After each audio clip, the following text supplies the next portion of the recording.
ਸੋ ਅੱਜ ਦੇ ਇਸ ਲੈਕਚਰ ਦੇ ਵਿੱਚ ਆਪਾਂ ਡਾਇਮੈਂਸ਼ਨਲ ਐਨਾਲਿਸਿਸ ਬਾਰੇ ਪੜਾਂਗੇ। ਸਭ ਤੋਂ ਪਹਿਲਾਂ ਆਪਾਂ ਡਾਇਮੈਂਸ਼ਨਲ ਐਨਾਲਿਸਿਸ ਦੀ ਡੈਫੀਨੇਸ਼ਨ ਦੇਖਦੇ ਹਾਂ। So dimensions of a physical quantity are the powers of mass, length and time which are used to express derived units of a physical quantity। ਸਾਡੇ ਕੋਲੇ ਕੁਝ ਫਿਜ਼ੀਕਲ ਕੁਆਂਟੀਟੀਜ਼ ਹੁੰਦੀਆਂ ਨੇ, ਜਿਵੇਂ ਕਿ ਸਭ ਮੰਨ ਲਓ ਫੋਰਸ ਹੈਗੀ ਆ।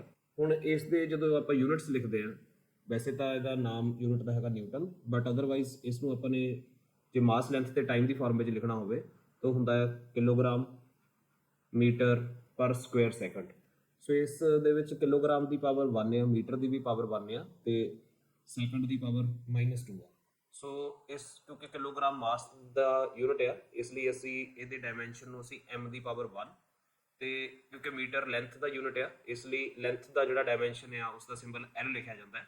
ਸੋ l ਦੀ ਪਾਵਰ 1 ਤੇ ਟਾਈਮ ਕਿਉਂਕਿ ਸੈਕੰਡ ਦਾ ਯੂਨਿਟ ਹੈ ਤੇ ਇਸ ਦਾ ਡਾਇਮੈਂਸ਼ਨ ਅਸੀਂ ਫਿਰ ਕੈਪੀਟਲ T ਦੇ ਨਾਲ ਲਿਖਦੇ ਹਾਂ।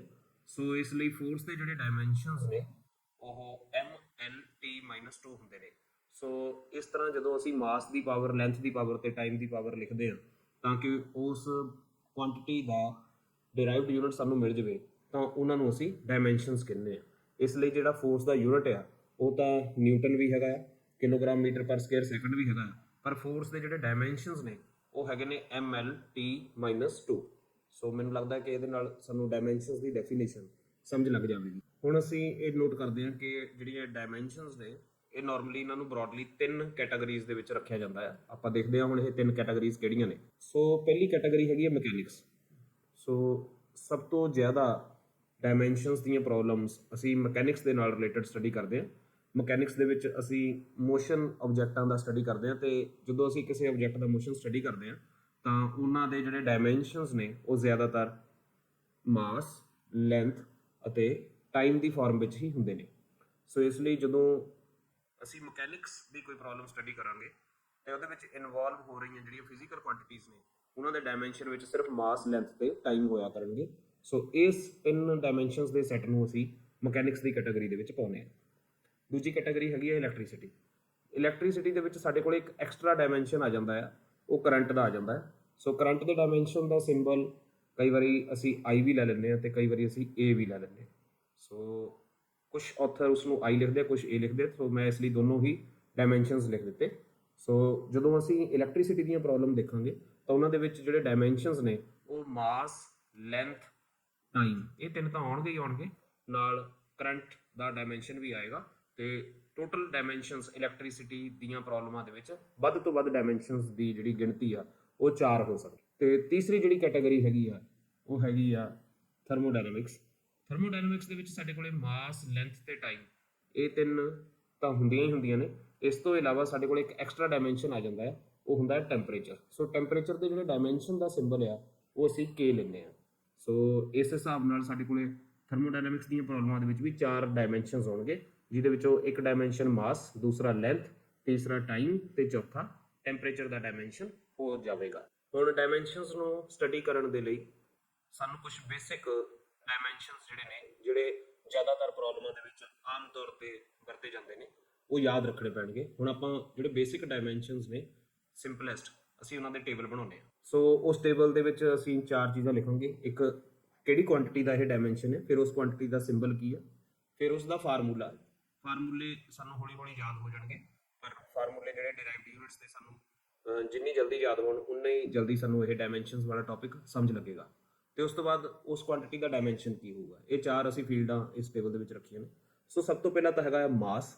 ਜਿਹੜੀ ਕੁਆਂਟੀਟੀ ਮਾਸ ਹੈ ਇਹਦੀ ਡੈਫੀਨੇਸ਼ਨ ਸਾਨੂੰ ਪਤਾ ਆ, it is the quantity of matter contained in a body. So mass ਦਾ ਜਿਹੜਾ ਸਿੰਬਲ ਆ ਉਹ M ਹੁੰਦਾ ਹੈ, ਕਿਉਂਕਿ ਬੇਸਿਕ ਕੁਆਂਟੀਟੀ ਇਸ ਲਈ ਇਹਦਾ ਕੋਈ ਫਾਰਮੂਲਾ ਨਹੀਂ ਹੋਏਗਾ, ਔਰ ਇਸ ਦੇ ਡਾਇਮੈਂਸ਼ਨ ਨੂੰ ਅਸੀਂ ਕੈਪੀਟਲ M ਦੇ ਨਾਲ ਲਿਖਦੇ ਹਾਂ। ਉਸ ਤੋਂ ਬਾਅਦ ਆ ਗਿਆ ਲੈਂਥ। ਸੋ ਲੈਂਥ ਦੇ ਵਿੱਚ ਕਾਫੀ ਚੀਜ਼ਾਂ ਆ ਜਾਂਦੀਆਂ ਨੇ, ਜਿਵੇਂ ਰੇਡੀਅਸ, ਉਸ ਤੋਂ ਬਾਅਦ ਪੋਜੀਸ਼ਨ ਕੋਆਰਡੀਨੇਟਸ ਆ ਗਏ X, Y, Z, ਫਿਰ ਜਿਵੇਂ ਵੇਵ ਲੈਂਥ ਆ ਗਈ, length, breadth, height, depth, distance, even displacement, ਇਹ ਸਾਰੀਆਂ ਲੈਂਥ ਦੀ ਕੈਟਾਗਰੀ ਦੇ ਵਿੱਚ ਆਉਂਦੀਆਂ ਨੇ ਔਰ ਇਹਨਾਂ ਦਾ ਜਿਹੜਾ ਡਾਇਮੈਂਸ਼ਨ ਆ ਉਸ ਨੂੰ ਅਸੀਂ ਕੈਪੀਟਲ L ਦੇ ਨਾਲ ਲਿਖਦੇ ਹਾਂ। ਤੀਸਰੀ ਜਿਹੜੀ ਕੁਆਂਟੀਟੀ ਆਉਂਦੀ ਹੈਗੀ ਹੈ ਟਾਈਮ। ਟਾਈਮ ਨੂੰ ਅਸੀਂ ਸਮਾਲ ਟੀ ਦੇ ਨਾਲ, ਕਈ ਵਾਰੀ ਅਸੀਂ ਕੈਪੀਟਲ T ਦੇ ਨਾਲ ਵੀ ਲਿਖ ਲੈਂਦੇ ਹਾਂ ਤੇ ਕੋਈ ਹੋਰ ਸਿੰਬਲ ਵੀ ਇਹਦਾ ਹੋ ਸਕਦਾ ਹੈ। ਸੋ ਜਿਵੇਂ ਇੱਕ ਪੈਂਡੂਲਮ ਦਾ ਟਾਈਮ ਪੀਰੀਅਡ ਅਸੀਂ ਕੈਪੀਟਲ T ਨਾਲ ਲਿਖਦੇ ਹਾਂ ਤੇ ਕੋਈ ਪ੍ਰੋਬਲਮ ਹੋਵੇ ਕਿਸੇ ਮੂਵਿੰਗ ਆਬਜੈਕਟ ਦੀ, ਉਦੋਂ ਇੰਸਟੈਂਟੇਨੀਅਸ ਟਾਈਮ ਨੂੰ ਅਸੀਂ ਸਮਾਲ ਟੀ ਦੇ ਨਾਲ ਲਿਖਦੇ ਹਾਂ ਤੇ ਡਾਇਮੈਂਸ਼ਨਸ ਇਹਦਾ ਹੋਗਾ, ਸਿੰਬਲ ਹੋਊਗਾ ਕੈਪੀਟਲ T। ਇਹ ਤਾਂ ਤਿੰਨ ਬੇਸਿਕ ਨੇ, ਐਮ ਐਲ ਤੇ ਟੀ, ਓਬਵੀਅਸਲੀ ਕਿਉਂਕਿ ਅਸੀਂ ਮਕੈਨਿਕਸ ਤੇ ਜ਼ਿਆਦਾ ਜ਼ੋਰ ਦੇਵਾਂਗੇ ਇਸ ਪਾਰਟ ਦੇ ਵਿੱਚ। ਸੋ ਮੈਂ ਇਲੈਕਟ੍ਰੀਸਿਟੀ ਦਾ ਤੇ ਥਰਮੋਡਾਇਨਾਮਿਕਸ ਦਾ ਹਜੇ ਕੋਈ ਡਾਇਮੈਂਸ਼ਨ ਨਹੀਂ ਲਿਖਿਆ। ਹੁਣ ਆਪਾਂ ਕੁਝ ਡੇਰਾਈਵਡ ਕੁਆਂਟੀਟੀਜ਼ ਜਿਹੜੀਆਂ ਅਸੀਂ ਸਕੂਲ ਲੈਵਲ ਤੇ 10ਵੀਂ ਕਲਾਸ ਤੱਕ ਪੜ੍ਹੀਆਂ ਹੁੰਦੀਆਂ ਨੇ ਉਹਨਾਂ ਦੇ ਡਾਇਮੈਂਸ਼ਨਸ ਲਿਖਾਂਗੇ, ਫਿਰ ਸਾਨੂੰ ਉਹਨਾਂ ਨੂੰ ਯਾਦ ਕਰਨਾ ਪਏਗਾ। ਸੋ ਡੇਰਾਈਵਡ ਦੇ ਵਿੱਚ ਸਭ ਤੋਂ ਪਹਿਲਾਂ ਆਉਂਦਾ ਆ ਸਪੀਡ ਜਾਂ ਫਿਰ ਵੈਲੋਸਿਟੀ। ਇਹਦਾ ਸਿੰਬਲ ਅਸੀਂ v ਲਿਖਦੇ ਹਾਂ ਤੇ ਇਹਦੀ ਡੈਫੀਨੇਸ਼ਨ ਹੁੰਦੀ ਹੈ, ਜੇ ਸਪੀਡ ਦੀ ਵੀ ਆਪਾਂ ਗੱਲ ਕਰੀਏ, ਡਿਸਟੈਂਸ ਅਪੋਨ ਟਾਈਮ, ਤੇ ਵੈਲੋਸਿਟੀ ਵਾਲੇ ਕੇਸ ਵਿੱਚ ਇੱਥੇ ਡਿਸਟੈਂਸ ਦੀ ਬਜਾਏ ਡਿਸਪਲੇਸਮੈਂਟ ਹੋ ਜਾਂਦਾ ਹੈ। ਸੋ ਹੁਣ ਡਿਸਟੈਂਸ ਦਾ ਡਾਇਮੈਂਸ਼ਨ ਆ ਅਸੀਂ ਲਿਖਿਆ ਹੋਇਆ, ਇਹ l ਆ, ਤੇ ਟਾਈਮ ਦਾ ਡਾਇਮੈਂਸ਼ਨ ਇਹ t ਆ। ਸੋ ਅਸੀਂ ਇਹਨਾਂ ਦੋਨਾਂ ਨੂੰ ਡਿਵਾਈਡ ਕਰਾਂਗੇ ਤਾਂ ਸਾਡੇ ਕੋਲੇ ਸਪੀਡ ਜਾਂ ਵੈਲੋਸਿਟੀ ਦਾ ਡਾਇਮੈਂਸ਼ਨ ਬਣ ਜਾਏਗਾ lt-1। ਇੱਕ ਵਾਰੀ ਆਪਾਂ ਕੱਢ ਕੇ ਦੇਖ ਲਿਆ ਪਰ ਇਸ ਨੂੰ ਹੁਣ ਸਾਨੂੰ ਯਾਦ ਰੱਖਣਾ। ਨੈਕਸਟ ਕੁਆਂਟੀਟੀ ਹੈਗੀ ਐਕਸਲਰੇਸ਼ਨ। ਇਹਦਾ ਸਿੰਬਲ ਇਹ ਹੁੰਦਾ ਹੈ, ਅਸੀਂ ਇਹਨੂੰ ਸਕੂਲ ਲੈਵਲ ਤੇ ਪੜ੍ਹਿਆ, ਇਹਨੂੰ ਵੈਲੋਸਿਟੀ ਅਪੋਨ ਟਾਈਮ ਜਾਂ ਸਪੀਡ ਅਪੋਨ ਟਾਈਮ ਕਹਿ ਸਕਦੇ ਹਾਂ। ਹੁਣੇ ਅਸੀਂ ਸਪੀਡ ਤੇ ਵੈਲੋਸਿਟੀ ਦੋਨਾਂ ਦਾ ਡਾਇਮੈਂਸ਼ਨ ਕੱਢਿਆ ਵਾ ਉੱਪਰਲੇ ਟੇਬਲ ਦੇ ਵਿੱਚ, ਇਹ ਹੁੰਦਾ lt-1। ਸੋ lt-1 ਨੂੰ t ਨਾਲ ਡਿਵਾਈਡ ਕਰਾਂਗੇ ਤਾਂ ਸਾਡੇ ਕੋਲ ਐਕਸਲਰੇਸ਼ਨ ਦਾ ਡਾਇਮੈਂਸ਼ਨ ਆ ਜਾਏਗਾ lt-2, ਔਰ ਸਾਨੂੰ ਇਹ ਯਾਦ ਰੱਖਣਾ ਪਏਗਾ। ਕੁਝ ਹੋਰ ਅੱਗੇ ਡਾਇਮੈਂਸ਼ਨਸ ਆਪਾਂ ਟੇਬਲ ਨੂੰ ਕੰਟੀਨਿਊ ਕਰਦੇ ਹਾਂ। ਸੋ ਨੈਕਸਟ ਕੁਆਂਟੀਟੀ ਹੈਗੀ ਫੋਰਸ। ਇਹਦਾ ਸਿੰਬਲ ਜ਼ਿਆਦਾਤਰ ਕੈਪੀਟਲ F ਲਿਆ ਜਾਂਦਾ ਹੈ ਤੇ ਨਿਊਟਨ ਦੇ ਸੈਕੰਡ ਲਾ ਦੇ ਮੁਤਾਬਕ F = ma ਸਾਨੂੰ ਪਤਾ ਹੀ ਹੈ। ਹੁਣ ਮਾਸ ਦਾ ਡਾਇਮੈਂਸ਼ਨ m ਹੁੰਦਾ ਆ, ਐਕਸਲਰੇਸ਼ਨ ਦਾ ਡਾਇਮੈਂਸ਼ਨ ਅਸੀਂ ਆ ਪਿਛਲੀ ਸਲਾਈਡ ਦੇ ਵਿੱਚ lt-2 ਕੱਢਿਆ ਵਾ। ਸੋ ਅਸੀਂ ਜੇਕਰ ਇਸ ਨੂੰ ਇੱਥੇ ਭਰ ਦਈਏ ਤੇ ਫੋਰਸ ਦੇ ਡਾਇਮੈਂਸ਼ਨ ਆ ਜਾਣਗੇ mlt-2। ਤੇ ਜਦੋਂ ਮੈਂ ਡੈਫੀਨੇਸ਼ਨ ਦਿੱਤੀ ਸੀ ਡਾਇਮੈਂਸ਼ਨਸ ਦੀ, ਉਦੋਂ ਅਸੀਂ ਇਸ ਗੱਲ ਨੂੰ ਡੈਮੋ ਦੇ ਵਿੱਚ mlt-2 ਆ ਦੇਖੋ ਮੇਰਾ ਲਿਖਿਆ। ਸੋ ਪਹਿਲਾਂ ਡੈਫੀਨੇਸ਼ਨ ਵੇਲੇ ਮੈਂ ਵੈਸੇ ਹੀ ਸਮਝਾ ਦਿੱਤਾ ਸੀਗਾ ਤੇ ਹੁਣ ਆਪਾਂ ਡਿਰਾਈਵ ਕਰਕੇ ਦੇਖ ਲਿਆ ਫੋਰਸ ਦਾ ਡਾਇਮੈਂਸ਼ਨ। ਸੋ ਬੈਟਰ ਰਹੂਗਾ ਕਿ ਅਸੀਂ ਇਸ ਨੂੰ ਹਮੇਸ਼ਾ ਲਈ ਯਾਦ ਰੱਖੀਏ ਕਿਉਂਕਿ ਫੋਰਸ ਦੇ ਡਾਇਮੈਂਸ਼ਨ ਬਾਰ-ਬਾਰ ਯੂਜ਼ ਹੁੰਦੇ ਨੇ ਨਿਊਮੈਰੀਕਲਾਂ ਦੇ ਵਿੱਚ। ਉਸ ਤੋਂ ਬਾਅਦ ਆ ਗਿਆ ਵਰਕ ਜਾਂ એનર્ਜੀ। ਵਰਕ ਦਾ ਸਿੰਬਲ ਅਸੀਂ W ਲੈਂਦੇ ਹਾਂ, એનર્ਜੀ ਦਾ E ਵੀ ਲੈ ਲੈਂਦੇ ਆ। ਕਈ ਬੁੱਕਸ ਦੇ ਵਿੱਚ ਪੋਟੈਂਸ਼ੀਅਲ એનર્ਜੀ ਹੁੰਦੀ U, ਕਾਈਨੈਟਿਕ એનર્ਜੀ ਹੁੰਦੀ ਹੈ K। એનર્ਜੀ ਜਿਹੜੀ ਮਰਜ਼ੀ ਹੋਵੇ, ਉਹਦਾ ਫਾਰਮੂਲਾ ਜਿਹੜਾ ਆ ਅਸੀਂ ਇੱਕ ਬੇਸਿਕ ਫਾਰਮੂਲਾ ਲੈ ਲੈਂਦੇ ਹਾਂ, ਵਰਕ ਵਾਲਾ ਲੈ ਲੈਂਦੇ ਹਾਂ। ਉਹ ਹੁੰਦਾ ਫੋਰਸ ਇਨਟੂ ਡਿਸਟੈਂਸ। ਫੋਰਸ ਦੇ ਡਾਇਮੈਂਸ਼ਨ ਅਸੀਂ ਆ ਕੱਢੇ ਆ ਹੁਣੇ mlt-2 ਤੇ ਡਿਸਟੈਂਸ ਦੇ ਡਾਇਮੈਂਸ਼ਨ l ਹੁੰਦੇ। ਜਦੋਂ ਅਸੀਂ ਇਹਨਾਂ ਨੂੰ ਮਲਟੀਪਲਾਈ ਕਰਾਂਗੇ ਤਾਂ ਆਨਸਰ ਆ ਜਾਏਗਾ ml2t-। ਅਗਲੀ ਕੁਆਂਟੀਟੀ ਹੈਗੀ ਪਾਵਰ। ਸੋ ਪਾਵਰ ਅਸੀਂ ਸਕੂਲਾਂ ਵਿੱਚ ਪੜ੍ਹਿਆ ਹੀ ਹੋਇਆ, ਹੁੰਦੀ ਵਰਕ ਅਪੋਨ ਟਾਈਮ। ਹੁਣੇ ਆਪਾਂ ਵਰਕ ਦੇ ਡਾਇਮੈਂਸ਼ਨ ਕੱਢੇ ਨੇ, ਉਹ ਆ ਨੇ ml2t-2। ਅਸੀਂ ਜਦੋਂ ml2t-2 ਨੂੰ ਟਾਈਮ ਨਾਲ ਡਿਵਾਈਡ ਕਰਾਂਗੇ ਤਾਂ ਸਾਡੇ ਜਿਹੜੇ ਪਾਵਰ ਦੇ ਡਾਇਮੈਂਸ਼ਨ ਆ ਜਾਣਗੇ ml2t-3 ਆ ਜਾਊਗਾ। ਇਸੇ ਤਰ੍ਹਾਂ ਸਾਡੇ ਕੋਲ ਲੀਨੀਅਰ ਮੋਮੈਂਟਮ ਆ, ਇਸ ਨੂੰ ਵੀ ਅਸੀਂ ਸਕੂਲਾਂ 'ਚ ਪੜ੍ਹਿਆ ਹੋਇਆ ਵਾ। ਇਹ ਹੁੰਦਾ ਮਾਸ ਇਨਟੂ ਵੈਲੋਸਿਟੀ। ਮਾਸ ਦਾ ਡਾਇਮੈਂਸ਼ਨ ਸਾਨੂੰ ਪਤਾ m ਆ, ਵੈਲੋਸਿਟੀ ਦੇ ਅਸੀਂ ਪਿਛਲੇ ਪੇਜ ਤੇ ਕੱਢੇ ਹੈਗੇ ਆ ਡਾਇਮੈਂਸ਼ਨ। ਆ ਦੇਖੋ ਇੱਥੇ lt-1 ਹੈ, ਸੋ ਇਹਨਾਂ ਨੂੰ ਮਲਟੀਪਲਾਈ ਕਰ ਦੇਵਾਂਗੇ, ਸਾਡਾ mlt। ਉਸ ਤੋਂ ਬਾਅਦ ਸਾਡੇ ਕੋਲ ਇੱਕ ਬੇਸਿਕ ਜੀ ਕੁਆਂਟੀਟੀ ਹੁੰਦੀ ਏਰੀਆ। ਏਰੀਆ ਤੁਸੀਂ ਕਿਸੇ ਦਾ ਵੀ ਕੱਢ ਸਕਦੇ ਹੋ, ਯੂਜ਼ ਕਰ ਸਕਦੇ ਹੋ, ਪਰ ਡਾਇਮੈਂਸ਼ਨ ਦਾ ਆਨਸਰ ਹਰ ਵਾਰੀ ਸੇਮ ਆਏਗਾ। ਜਿਵੇਂ ਸਰਕਲ ਦਾ ਏਰੀਆ ਦਾ ਫਾਰਮੂਲਾ ਚਾਹੇ ਲਗਾ ਲਓ, ਹੁੰਦਾ πr², ਪਰ ਕਿਉਂਕਿ ਆਪਾਂ ਰੈਕਟੈਂਗਲ ਦਾ ਫਾਰਮੂਲਾ ਲਗਾ ਕੇ ਡਾਇਮੈਂਸ਼ਨ ਕੱਢ ਲਵਾਂਗੇ। ਸੋ ਇੱਕ ਰੈਕਟੈਂਗਲ ਦਾ ਏਰੀਆ ਦਾ ਫਾਰਮੂਲਾ ਹੁੰਦਾ ਲੈਂਥ ਇਨਟੂ ਬ੍ਰੈਡਥ। ਸੋ ਲੈਂਥ ਦਾ ਡਾਇਮੈਂਸ਼ਨ ਵੀ l ਹੈ ਤੇ ਬ੍ਰੈਡਥ ਦਾ ਵੀ l ਹੈ। ਸੋ ਇਸ ਲਈ ਏਰੀਆ ਚਾਹੇ ਸਰਕਲ ਦਾ ਹੋਵੇ, ਚਾਹੇ ਸਕੁਅਰ ਦਾ ਹੋਵੇ, ਜਿਹੜੀ ਮਰਜ਼ੀ ਚੀਜ਼ ਦਾ ਏਰੀਆ ਹੋਵੇ, ਚਾਹੇ ਈਵਨ ਸਫੀਅਰ ਦਾ ਵੀ ਹੋਵੇ, ਤਾਂ ਉਹਦੇ ਡਾਇਮੈਂਸ਼ਨ ਹਮੇਸ਼ਾ l⁻² ਆਇਆ ਕਰਨਗੇ। ਸੋ ਵੋਲੀਅਮ, ਸਾਨੂੰ ਪਤਾ ਹੈ ਵੋਲੀਅਮ ਦਾ ਸਿੰਬਲ ਕੈਪੀਟਲ V ਹੁੰਦਾ ਹੈ। ਅਸੀਂ ਫਿਰ ਵੋਲੀਅਮ ਦੀ ਬਹੁਤ ਕੁਆਂਟੀਟੀਜ਼ ਹੁੰਦੀਆਂ ਨੇ, ਜਿਵੇਂ ਤਿਕੋਣ ਹੁੰਦੀ ਹੈ ਤੇ ਉਹਦਾ ਜਿਹੜਾ ਵੋਲੀਅਮ ਹੁੰਦਾ 1/3 πr² ਹੁੰਦਾ ਹੈ, ਪਰ ਆਪਾਂ ਇੱਕ ਕਿਊਬੋਇਡ ਦਾ ਫਾਰਮੂਲਾ ਲਗਾ ਲਵਾਂਗੇ। ਉਹਦਾ ਫਾਰਮੂਲਾ ਹੁੰਦਾ ਹੈ length into breadth into height. So length ਦਾ ਡਾਇਮੈਂਸ਼ਨ ਵੀ l ਆ, ਬ੍ਰੈਡਥ ਦਾ ਵੀ l ਆ, ਹਾਈਟ ਦਾ ਵੀ l ਆ। ਸੋ ਟੋਟਲ ਡਾਇਮੈਂਸ਼ਨ ਜਿਹੜਾ ਆ ਉਹ l³ ਆ ਜਾਏਗਾ। ਹੁਣ ਆਪਾਂ ਨੈਕਸਟ ਸਲਾਈਡ ਤੇ ਇਸ ਟੇਬਲ ਨੂੰ ਕੰਟੀਨਿਊ ਕਰਾਂਗੇ।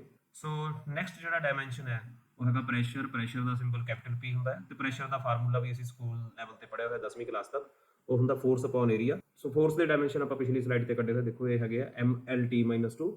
ਸੋ ਇਸ ਨੂੰ ਅਸੀਂ ਏਰੀਆ ਦੇ ਡਾਇਮੈਂਸ਼ਨ ਜੋ ਕਿ l⁻² ਉਹਦੇ ਨਾਲ ਡਿਵਾਈਡ ਕਰਾਂਗੇ। ਸੋ mlt-2, ਇਸ ਨੂੰ ਜਦੋਂ ਏਰੀਆ ਦੇ ਨਾਲ ਅਸੀਂ ਡਿਵਾਈਡ ਕੀਤਾ ਸੋ ਸਾਡੇ ਕੋਲ ਆ ਗਿਆ ml-1t-2। ਨੈਕਸਟ ਆ ਗਿਆ ਐਂਗੂਲਰ ਮੋਮੈਂਟਮ। ਇਹਦਾ ਜਿਹੜਾ ਸਿੰਬਲ ਕੈਪੀਟਲ L ਹੁੰਦਾ ਆ ਤੇ ਇਹਦਾ ਫਾਰਮੂਲਾ ਹੁੰਦਾ ਮਾਸ ਇਨਟੂ ਵੈਲੋਸਿਟੀ ਇਨਟੂ ਰੇਡੀਅਸ। ਸੋ ਮਾਸ ਦੇ ਡਾਇਮੈਂਸ਼ਨ m ਆ, ਵੈਲੋਸਿਟੀ ਦੇ ਅਸੀਂ ਪਹਿਲਾਂ ਕੱਢ ਚੁੱਕੇ ਹਾਂ, ਹੁੰਦੇ ਆ lt-1। ਰੇਡੀਅਸ ਕਿਉਂਕਿ ਲੈਂਥ ਦੀ ਕੈਟਾਗਰੀ ਵਿੱਚ ਆ ਜਾਂਦਾ, ਸੋ ਇਹਦਾ ਡਾਇਮੈਂਸ਼ਨ l ਆ। ਜਦੋਂ ਅਸੀਂ ਇਹਨਾਂ ਨੂੰ ਮਲਟੀਪਲਾਈ ਕਰਾਂਗੇ ਸਾਡਾ ਆਨਸਰ ਆ ਜਾਏਗਾ ml2। ਇਸ ਤਰ੍ਹਾਂ ਸਾਡੇ ਕੋਲ ਇੱਕ ਕੁਆਂਟੀਟੀ ਟਾਰਕ ਹੁੰਦੀ ਆ, ਇਹਦਾ ਸਿੰਬਲ ਟੌ ਹੁੰਦਾ ਹੈ। ਇਹਦਾ formula same force into distance ਹੀ ਹੁੰਦਾ ਹੈ। ਸੋ ਇਸ ਲਈ ਜਿੱਦਾਂ ਅਸੀਂ ਵਰਕ ਦਾ ਫਾਰਮੂਲਾ ਕੱਢਿਆ ਸੀਗਾ ਡਾਇਮੈਂਸ਼ਨ ਦਾ, ਬਿਲਕੁਲ ਉਸੇ ਤਰ੍ਹਾਂ ਟਾਰਕ ਦੇ ਡਾਇਮੈਂਸ਼ਨ ਆ ਜਾਣਗੇ ml2t-2।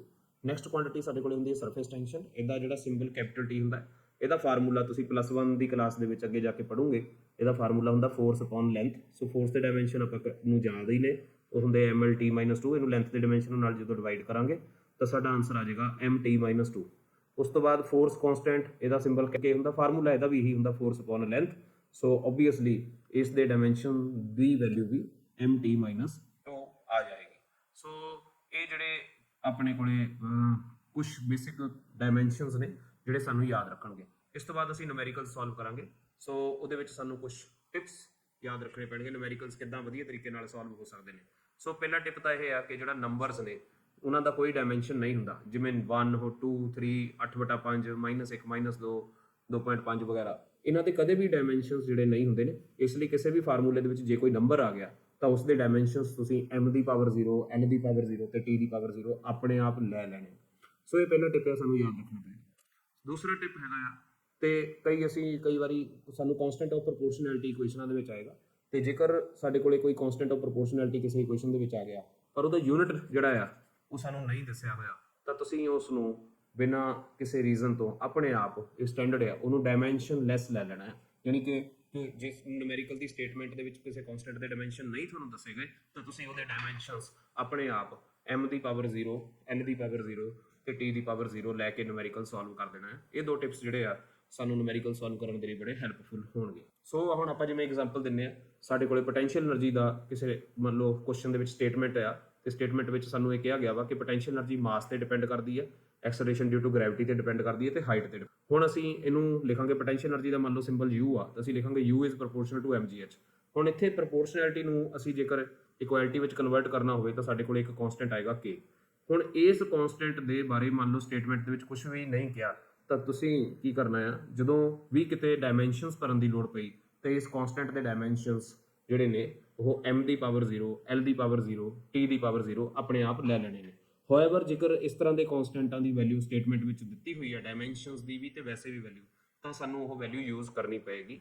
ਫਿਰ ਇਹ ਜਿਹੜਾ ਟਿਪ ਨੰਬਰ 2 ਮੈਂ ਉੱਪਰ ਲਿਖਿਆ ਹੋਇਆ, ਫਿਰ ਇਹ ਐਪਲੀਕੇਬਲ ਨਹੀਂ ਹੋਏਗਾ। ਟਿਪ ਨੰਬਰ 2 ਉਦੋਂ ਹੀ ਐਪਲੀਕੇਬਲ ਹੋਏਗਾ ਜਦੋਂ ਕਾਂਸਟੈਂਟ ਦੀ ਜਿਹੜੇ ਡਾਇਮੈਂਸ਼ਨ ਦੀ ਵੈਲਿਊ ਸਟੇਟਮੈਂਟ ਵਿੱਚ ਨਹੀਂ ਦਿੱਤੀ। ਹੁਣ ਆਪਾਂ ਐਪਲੀਕੇਸ਼ਨਸ ਆਫ ਡਾਇਮੈਂਸ਼ਨਲ ਐਨਾਲਿਸਿਸ ਦੇ ਬਾਰੇ ਥੋੜਾ ਜਿਹਾ ਜਾਣਦੇ ਹਾਂ। ਸੋ ਡਾਇਮੈਂਸ਼ਨਲ ਐਨਾਲਿਸਿਸ ਦੀਆਂ ਕੁੱਲ 3 ਐਪਲੀਕੇਸ਼ਨਾਂ ਹੁੰਦੀਆਂ ਨੇ, ਆਪਾਂ ਉਹਨਾਂ ਤਿੰਨਾਂ ਦੇ ਹੁਣ ਨਾਮ ਇੱਥੇ ਪਹਿਲਾਂ ਲਿਖਦੇ ਹਾਂ। ਸੋ ਪਹਿਲੀ ਜਿਹੜੀ ਐਪਲੀਕੇਸ਼ਨ ਹੈਗੀ ਹੈ ਡਾਇਮੈਂਸ਼ਨਲ ਐਨਾਲਿਸਿਸ ਦੀ, ਉਹ ਹੈਗੀ ਹੈ to check the correctness of a physical equation. ਇੱਕ ਫਿਜ਼ੀਕਲ ਇਕੁਏਸ਼ਨ ਜਾਂ ਫਿਜ਼ਿਕਸ ਦੀ ਇਕੁਏਸ਼ਨ ਜਿਹੜੀ ਹੈਗੀ ਆ, ਉਸ ਨੂੰ ਡਾਇਮੈਂਸ਼ਨਸ ਨੂੰ ਯੂਜ਼ ਕਰਕੇ ਅਸੀਂ ਉਹਦੀ ਡਾਇਮੈਂਸ਼ਨਲ ਕਰੈਕਟਨੈਸ ਚੈੱਕ ਕਰ ਸਕਦੇ ਹਾਂ। ਸੋ ਇਹ ਸਾਨੂੰ ਘੱਟੋ ਘੱਟ ਇਹ ਹੈਲਪ ਕਰ ਸਕਦੀ ਆ ਬਹੁਤ ਫਾਸਟ ਟਰੈਕ ਤੇ ਕਿ ਕੀ ਇਹ ਇਕੁਏਸ਼ਨ ਸੱਚਮੁੱਚ ਸਹੀ ਹੋ ਸਕਦੀ ਹੈ ਕਿ ਨਹੀਂ ਹੋ ਸਕਦੀ, ਕਿਉਂਕਿ ਜੇ ਇਕੁਏਸ਼ਨ ਸੱਚਮੁੱਚ ਸਹੀ ਹੈ ਤਾਂ ਉਹ ਡਾਇਮੈਂਸ਼ਨਲੀ ਵੀ ਸਹੀ ਹੋਣੀ ਚਾਹੀਦੀ ਹੈ। ਸੋ ਡਾਇਮੈਂਸ਼ਨਲ ਕਰੈਕਟਨੈਸ ਸਾਨੂੰ ਕਿਸੇ ਇਕੁਏਸ਼ਨ ਦੀ ਪ੍ਰੋਪਰ ਕਰੈਕਟਨੈਸ ਨੂੰ ਦੇਖਣ ਦੇ ਲਈ ਜਾਂ ਚੈੱਕ ਕਰਨ ਦੇ ਲਈ ਬੜੀ ਹੈਲਪਫੁਲ ਹੁੰਦੀ ਹੈ।